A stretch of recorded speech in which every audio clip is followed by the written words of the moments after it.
tell me about a time where you set a goal and you thought you did everything possible to achieve that goal but still fell short? Sure.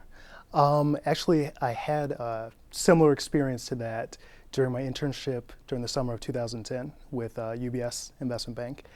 I was working in their global healthcare group, and really one of the first type of tasks that we had was working with one of our major clients on a merger model. So we were doing a pitch for them and coming up with a hypothetical merger situation.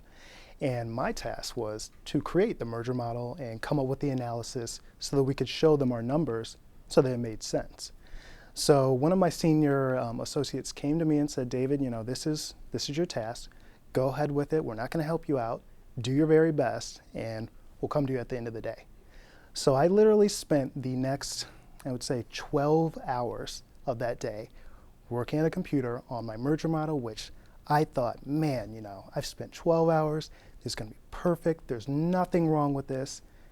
And when I finally presented my model saying, we've got accretion here, we're going to make money off of this deal, the client's going to love it, the very first thing they did once I printed it out was take a red pen and cross an X all the way through it.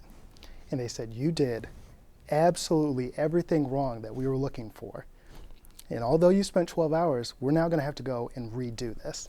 So me, this is my first week as an intern, sitting there thinking, wow, I spent way more time than any full-time person would actually spend on this. And I did it all wrong. How is this possible? I'm not going to get a job at all. And now all my dreams of doing investment banking are ruined from this one engagement.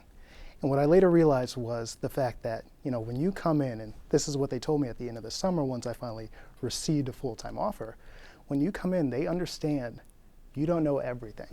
You're not supposed to know every single thing about investment banking or your internship in general. When you come in, they want to see that you are putting forth the full effort, you're going above and beyond, and really trying to do your best in terms of what they show you and what they want you to do. So at the end, that same senior analyst who crossed an X directly through, which I will admit it was incorrect, my work, he later said, David spent half of a day on this model. He didn't give up. He was determined. He was confident in his work and what he thought was right.